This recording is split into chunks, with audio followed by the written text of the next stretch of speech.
You know, at some point you gotta say this shit is finished, and I have to move on to bigger things or better things or just things in general. So hello, it's me, it's Drananas, it's Dirk, and today we're gonna break down a love song. So Love Song is a straight up punk song. I really wanted to make a punk song because I really love punk. It's not a punk song, it's more a pop punk song. It's more a Drananas type punk song. But I tried, and this is what I came up with. Back in the day, I was in a punk band, which changed up to become an indie band, which changed up to become no band because we quit. And that was the end of that. So I started making my own music, and here I am today. Drananas is where I'm at. So, the story about this song, love song, comes down to a very simple concept. There are too many love songs in the world today. Like, love seems to be the only thing people want to write song about, or people only want to listen to love songs. I do not know. I am not that good at writing love songs. I'm gonna be honest with you, and I'm also pretty tired of writing love songs or trying to write love songs. So this song was me trying to not write a love song, to explain to you guys that I do not want to write a love song, and that's it. That's it. The inspiration is just pop punk. You know, I listen to it a lot in my free time. So let's just listen.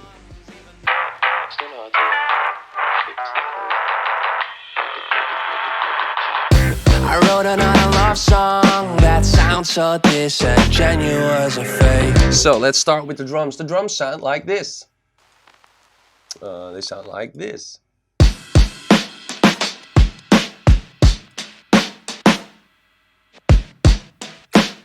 This is a thing I learned from Kenny Beats. To make your drums sound more interesting, just chop them up to hell, you know? You don't want to have a straight beat all of the time. You want to have a interesting, accentuating your vocals type drums. And that's what I did here. For the rest of it, it's really Drananas drums again. It started out with a break beat, which sounds sort of like this.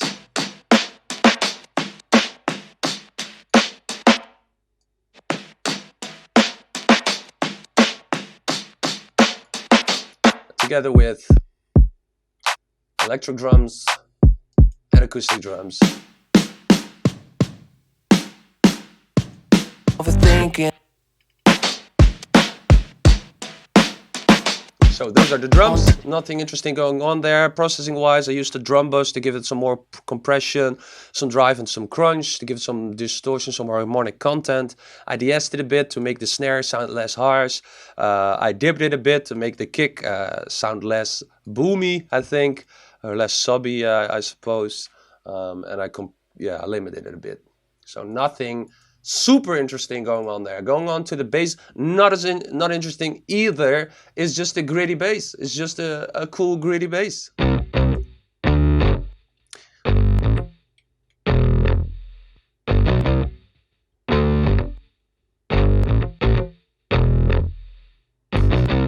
So it's a barky sound. It barks is the way people would describe this sound. It's a Scarby Rickenbacker bass, as always. It uses the guitar rig, and I use the simple bass rig, which I tweak to give it some more distortion, and that is it. I use a sub bass.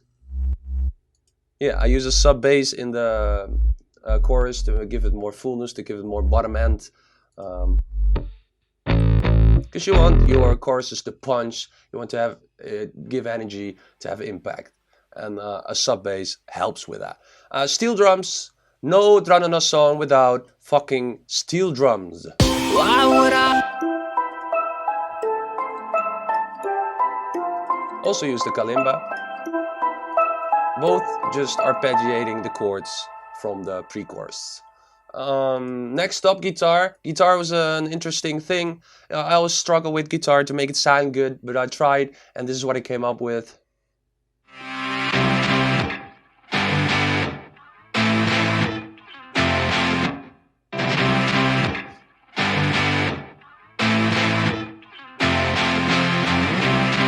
So, as a tip, if you wanted your guitars to sound cleaner, you chop out the silent parts so the distortion doesn't doesn't try to tail on the release of your sound. As you can hear in this example, you get. But when I do this, see, the sound is just gone. It's completely gone. It makes it more clean. To give it more live feel, you should just try to incorporate both into your song to make it sound full and clean, but also give it a live feel. That's just a tip from me. Let's go to the organ, which is where it all started with. The organ sound is where it all started with. I wanted to make a chord progression that had a minor fourth in it. And this was the simplest, easiest way to get to that. And yeah, from the major fourth in the minor fourth back into the one. A fun chord progression that I wanted to use. And so I did, and that is basically it. It's I also chopped it up at the beginning. It's the same chord sound, but just chopped up.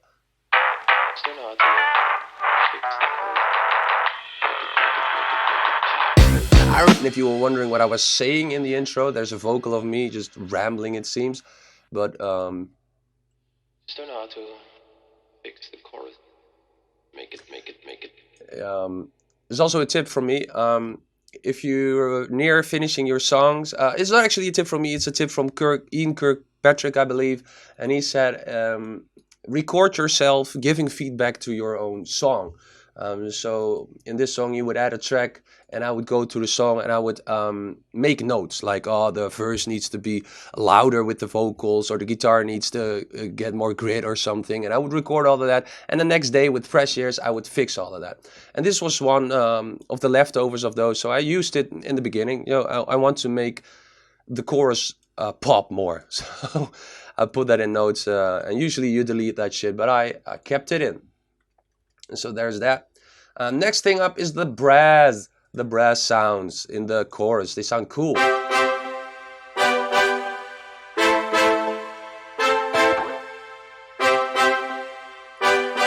Oh.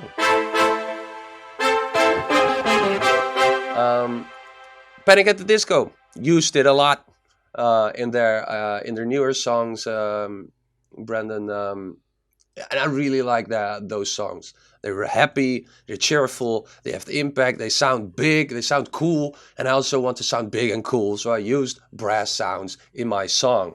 I can't write love songs, but I try my best for you.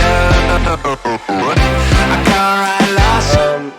So I did, and it sounds cool, so sue me, you know, don't sue me, please, but there's that.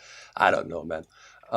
Then we go over to the vocals, of course. The vocals are were hard for me, especially the chorus vocals. I really struggled to get those right, and I'm still not completely convinced that they're the right way to the best version I could have get to it. But you know, at some point you gotta say this shit is finished, and I have to move on to bigger things or better things, or just things in general. I wrote another love song that sounds so disingenuous and fake. Wrote another song about you, there is Just no dry, clean, well-pitched vocals, you know? Nothing I wrote another love special, song that sounds nothing special going on. And then the chorus goes like this. I can't write love songs, but I try my best for you. I can't write love songs, even though I know you want me to. La la la la la la la. I think between the la la la la and the you know you want me to, there's like 4 months between these takes. The la la la were quite easy to do, but the first part I really struggled with that shit. But here we are, it's finished. What's there to say? What's left to say, you know? This is an interesting part. I don't know where I got this from, but it's definitely not a new thing to do, to get a tape stop type thing. But I really think it sounded cool, and it added to the song. It's a fun part. It's a wow factor. It's a special thing in the song that you don't hear every day. So I really liked like that. Well, you hear it in the next chorus. I mean, I do it again because I really liked it. So It has a lot of distortion going on. I really wanted to give it grit. I wanted to give it impact. I wanted to make it sound punk. And then you use distortion, of course. Interesting, in the end, I use... I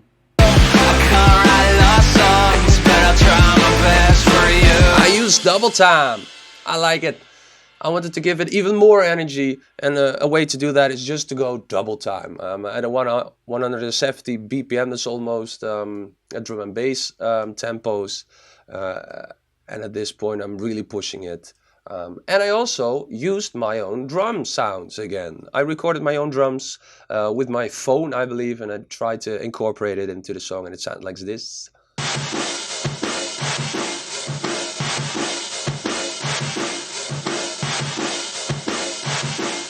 Really distorted the crap out of it, and it really adds to the energy, you know. I really liked it.